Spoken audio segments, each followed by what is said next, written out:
नीतीश को ओवैसी का समर्थन, फिर मैदान में क्यों हैदराबादी भाईजान। चुनाव खत्म होने के बाद भी हैदराबादी भाईजान बिहार में है। जहां वो एक तरफ नीतीश बाबू को समर्थन देने की बात कर रहे थे, तो वहीं उनका प्लान अभी सीमांचल में डेरा डाल रहने का ही है। क्योंकि सवाल है कि हार के बाद तेजस्वी यादव गायब है, राहुल गांधी भी लापता है, लेकिन ओवैसी बिहार में क्या कर रहे हैं। एक और जहां महागठबंधन के दो प्रमुख चेहरे तेजस्वी यादव और राहुल गांधी लोगों से दूरी बनाकर खामोश हैं, वहीं असदुद्दीन ओवैसी चुनाव परिणाम के तुरंत बाद सीमांचल की जनता के बीच पहुंचकर सक्रिय राजनीति का संदेश दे रहे हैं। क्या है वो नया संदेश और क्यों नीतीश को ओवैसी दे रहे समर्थन, और इससे तेजस्वी की कैसे बढ़ेंगी मुश्किलें। कच्चा चिट्ठा में आज बात इसी पर होगी और एक एक करके आपको पूरी डिटेल देंगे। नमस्कार, कैपिटल टीवी का खास शो कच्चा चिट्ठा देख रहे हैं आप। मैं हूं आपके साथ हर्ष भारद्वाज। एआईएमआईएम प्रमुख असदुद्दीन ओवैसी ने संकेत दिया है कि उनकी पार्टी बिहार में नीतीश कुमार सरकार को समर्थन देने को तैयार है, लेकिन इसके लिए एक शर्त है, सीमांचल क्षेत्र को उसके हक का न्याय मिले।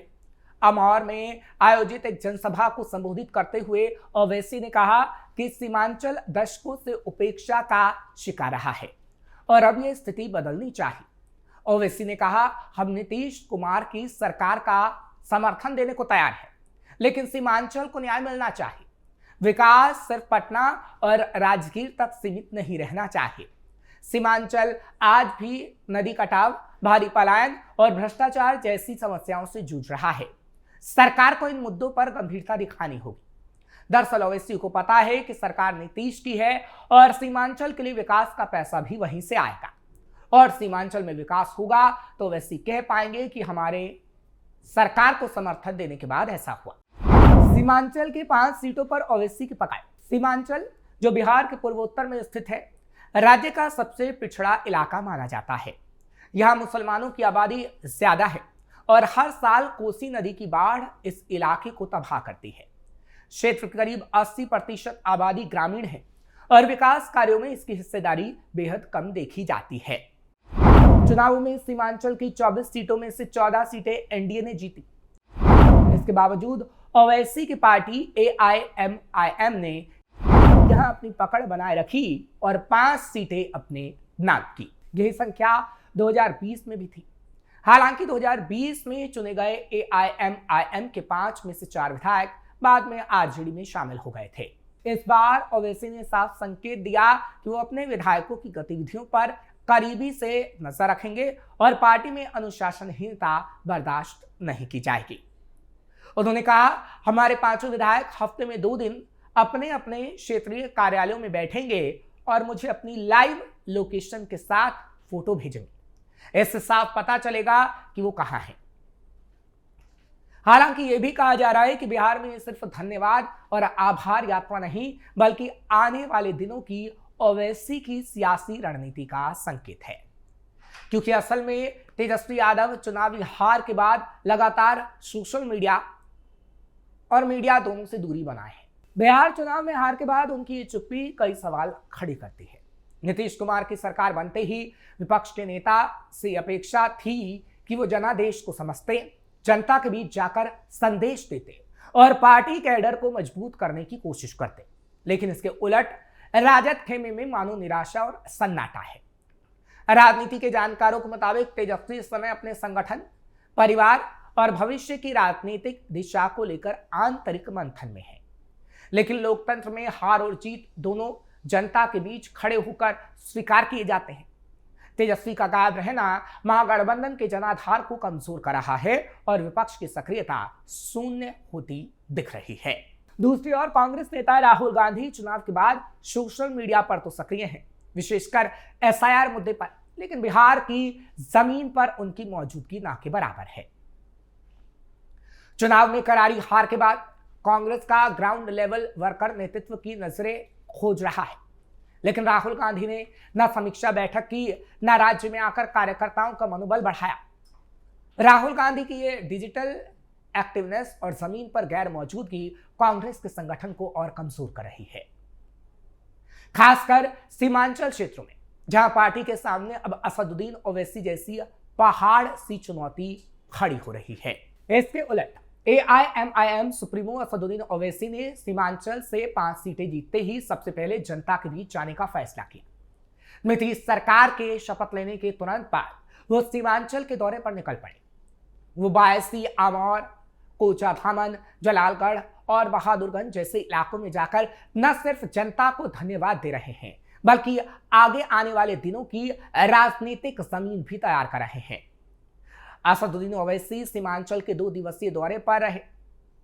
बलरामपुर के मायपुरा, पश्चिम चौक, बेलागंज, बायसी और अमेठा हाई स्कूल कैंपस में जनता का आभार व्यक्त किया। वहीं इसके बाद कोचाधामन, रहमतपाड़ा, ईदगाह मैदान, रानी चौक, जलालगढ़, बहादुरगंज और भागाबाद में जनता से रूबरू हुए। राजनीति के जानकारों की नजर में ओवैसी का यह दौरा 3 वजहों से काफी अहम है। पहला, अपनी पकड़ मजबूत करना, सीमांचल में मिली सफलता को एक स्थायी राजनीति आधार बनाना। दूसरा, महागठबंधन की खाली जगह भरना। आरजेडी कांग्रेस की गैर मौजूदगी में ओवैसी खुद को असली विपक्ष के रूप में पेश कर रहे हैं। तीसरा, भविष्य की राजनीति का विस्तार। 5 सीटों की जीत उनके लिए 2029-2030 के चुनावों की तैयारी का आधार है। महागठबंधन की कमजोरी ही ओवैसी की ताकत बन रही। ओवैसी के भाषणों में विकास, भ्रष्टाचार विरोध और सीमांचल के पिछड़ापन खत्म करने की बातें प्रमुख हैं। इससे साफ है कि AIMIM आने वाले सालों में सीमांचल पर अपनी पकड़ को और मजबूत करने का लक्ष्य रखती है। दरअसल बिहार की राजनीति में यह पहला चुनाव था जब आरजेडी सीमांचल में बेहद कमजोर दिखी। खास बात यह कि मुस्लिम यादव समीकरण का आरजेडी के साथ होने का दावा आरजेडी लगातार करती रही। 1-2 सीटों को छोड़कर कांग्रेस पहले ही हाशिए पर थी। ऐसे में AIMIM का उभरना और फिर तुरंत जनता के बीच पहुंचना महागठबंधन की कमजोरी को उजागर करता है।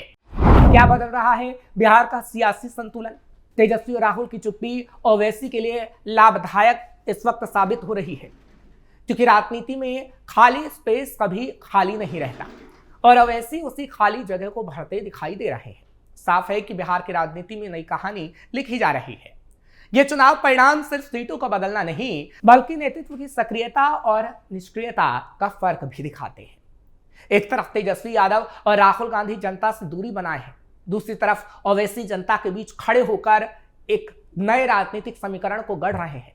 अगर यही हाल रहा तो सीमांचल ही नहीं, बिहार की पूरी राजनीतिक दिशा आने वाले सालों में बदल सकती है, क्योंकि बिहार की आबादी में मुसलमानों की संख्या करीब 17% है और कुल मुस्लिम आबादी का एक बड़ा हिस्सा सीमांचल में बसता है। यह मुस्लिम और यादव को आरजेडी का कोर वोटर माना जाता है। सीमांचल इलाके की सीमा पश्चिम बंगाल के रास्ते नेपाल और बांग्लादेश से लगती है और ये इलाका राज्य की राजनीति में अक्सर ध्यान खींचता रहा है। साल 2020 में जब चुनाव हुए तब बीजेपी ने यहां 8 सीटें जीती थी और उसकी सहयोगी जेडीयू 4 पर विजयी रही थी। उस समय कांग्रेस के खाते में इस इलाके ने 5 सीटें दी थी और CPIML और आरजेडी 1-1 सीट पर जीते। उस वक्त AIMIM ने यहां 5 सीटें जीतकर सबको हैरान कर दिया था। हालांकि कई लोगों का यह भी तर्क था कि इससे आरजेडी और कांग्रेस के पारंपरिक वोट बैंक में सेंध लगी, जिसका फायदा बीजेपी और उसकी सहयोगी जेडीयू को मिला। इसका सीधा मतलब यह हुआ कि इन सीटों पर AIMIM नतीजों को प्रभावित करती रही है और ताजा नतीजे ये दिखाते हैं कि आरजेडी या उसकी अगुवाई वाले गठबंधन को मिलते आ रहे मुसलमानों के वोट बैंक में सेंध लग गई है। हालांकि ये बदलाव साल 2020 में दिखा था, जब बार बार विपक्षी पार्टी की ओर से बीजेपी की बी टीम कहे जाने के बावजूद ओवैसी की पार्टी को 5 सीटों पर जीत मिली थी। 2025 के चुनाव में AIMIM ने महागठबंधन से संपर्क साधा था ताकि साथ में चुनाव लड़ा जा सके और वोटों का बंटवारा ना हो, लेकिन ये गठबंधन नहीं हो सका और नतीजा आपके सामने है कि कैसे महागठबंधन को नुकसान हुआ और एनडीए को फायदा। और अब जब ओवैसी नीतीश का समर्थन कर रहे हैं और सीमांचल को उसका हक मिल सकेगा तो आगे आने वाले दिनों में ये महागठबंधन के लिए और मुश्किलों का दौर लेकर आएगा। फिलहाल आपको ये खबर कैसी लगी कमेंट सेक्शन में जरूर बताएं। खबर को लाइक शेयर करें, कैपिटल टीवी को सब्सक्राइब करना मत भूलिएगा।